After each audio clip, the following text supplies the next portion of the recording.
Harris would be the first woman president, first black woman president, and first Asian president. But I don't vote for who will be the first. I vote for who will win. And for whatever reason, Harris has never been popular. She told Oprah, "I'm tired of being labeled. I'm not an African American. I'm an American."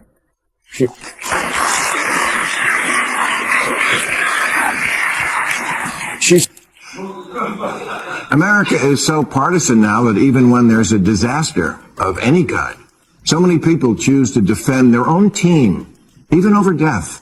A lot of Democrats in this one-party state this week went right to, "Don't blame politicians, you can't do anything about the wind," which is exactly half true. Kamala Harris released an 81-page book outlining her economic policy because you know how women like to go on and on and on.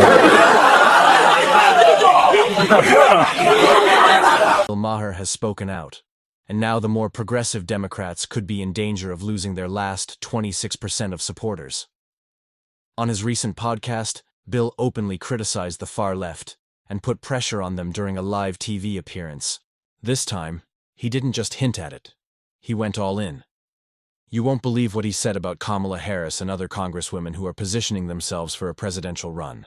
His comments were bold, brutally honest, and exactly what many on the left didn't want to hear. Has his problems. Liberals are furious at Elon, so they are burning Teslas. Have you seen this? All sorts of demonstrations. Burning Teslas? I tell you, those two astronauts who were up in space for 9 months and just got back, they must be like, wait, the liberals hate Tesla now?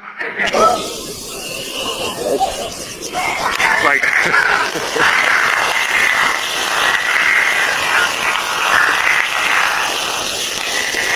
like drag queens attacking wigs. Democrats continue on this path. They might end up changing everything they stand for just to try and prove Trump wrong. To remind everyone, it was Biden who once supported sending astronauts into space and even worked with Elon Musk on projects like the Cybertruck. But now, the same party dislikes Elon simply because he's been exposing the woke agenda they're trying so hard to protect. What the woke crowd seems to forget is that while they're getting triggered, they're also losing seats, losing support, and slowly losing touch with reality. California is projected to lose 3 seats, New York 2, also going to lose a seat, Minnesota, Oregon, Rhode Island, Illinois, all blue states. Who's getting these? Texas, Florida, Idaho, and Utah. I mean, this looks like game over, you know, and the reason why people are voting with their feet is a lot of what your book is about. Yeah. Taxes and regulation. I certainly have been screaming about it forever. I did 3 years with a sign here that said, how long is it going to take me to get my solar hooked up? 3 years. Talking about it on television in this state. You couldn't do it. This state has almost 400,000 regulations. I just put in a new roof because the fire, I thought, oh, let's get a roof that's not going to burn up. 2 inspections. Why are you inspecting my roof? It's my fucking roof. If it falls on me, that's my problem. And we're taxed more than any other state. People are leaving these kind of states for places where they're not, like, they feel the heavy breath of government on them. It's not that hard for Democrats to understand that. Or Bill Maher, he's out here speaking his mind, calling out the nonsense, and taking down the woke Democrats all at once. Honestly, the fact that the Democrats are losing seats is probably the best news the right has had in a while. Let's face it, the Democrats have become a party that's more focused on attacking the right than actually helping people. But this time, it seems like their usual tactics aren't working, and Bill is calling them out live on TV, hitting them with truth after truth. The craziest part? They still don't get it. But here, put yourself in the shoes of somebody who doesn't follow politics that closely. And they're the Venezuelan gang members. Why are we even arguing about this? They shouldn't be in this country. This guy's finally doing something about it. He's kicking them out. And one judge told him to stop. Well, what law is this? That any judge anywhere can... I don't know why I'm using that accent. I went into my stupid voice. But why is it that one judge anywhere can say, oh, a president can't do this? I mean, that's something that's a little abstruse to a lot of people. Look, I think you can make the argument. The question is, can you get to where people are listening to the argument? The thing about the election, the thing about politics right now, is Donald Trump wins people who don't like to think about politics. right? That's very, very clear in all the polling. If you follow the news, you voted for the Democrats, by and large. If you don't follow the news, you voted for him.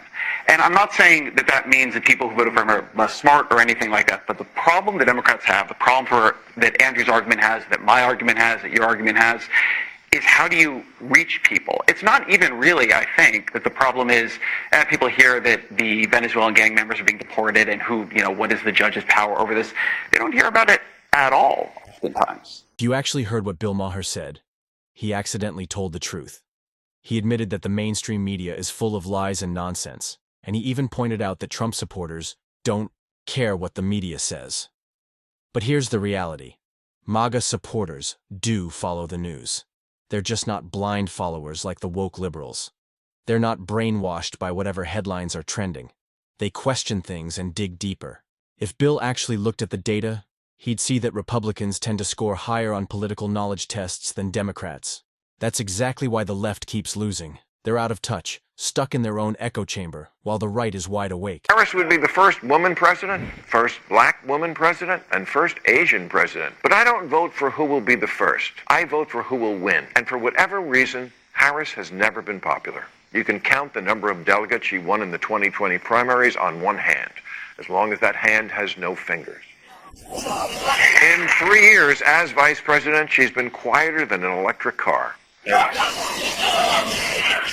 It's not fair that she's not popular. She's intelligent and accomplished, and in fact was put in charge of the border. And look at how... Okay, bad example. We all know he voted for her. But now the Democrats are stuck, and it's starting to show. She even wrote a book. But let's be honest, no one's really taking it seriously. Kamala Harris released an 81-page book outlining her economic policy because you know how women like to go on and on and on. 100% sure the book probably starts with something like, I grew up in a middle-class neighborhood, and ends with some vague line like, unburdened by what has been, so not to be burdened by what will be. Nothing has really changed, yet they still somehow believe they have a chance at winning the next presidency. Told Oprah, I'm tired of being labeled. I'm not an African American. I'm an American.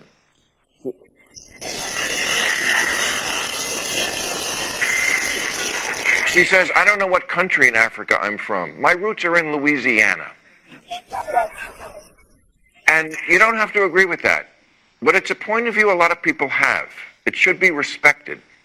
Morgan Freeman says the way to finish off racism is stop talking about it. I'm going to stop calling you a white man, and I'm going to ask you to stop calling me a black man. There's even a movement now to ban racial questions on the census, and many of its leaders are people of color, like Professor Sheena Mason, who says to undo racism, we have to undo our belief in race.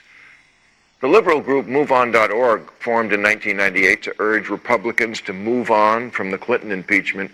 Today's Democrats should move on from identity politics. It's not working. Bill Maher is so fed up that on his recent podcast, he basically gave the woke crowd a lesson, telling them straight up they need to change and let go of their racist, divisive ideas. But deep down, we all know they're never going to do that. Instead of reflecting on their own actions, they just keep hating on two people non-stop, Trump and Elon, working around the clock to make them look bad because it's easier than fixing their own mess. I feel like this is a disaster for the Democrats. Because Trump today said he wants Biden to apologize. Because it looks like Biden is adopting his policy. This does not look good for the Democrats. Also, they look like sanctuary city hypocrites. They were the ones who said, look, we're the compassionate people. Everybody should get a shot here. And then when they started saying, the quotes from Eric Adams, this is the mayor of liberal New York, this issue will destroy our city. The governor, if you're going to leave your country, go somewhere else. Keep walking. Is from the governor of New York. They put out a flyer, New York City now, says New York is one of the most expensive cities in the world. You are better off going to a more affordable city.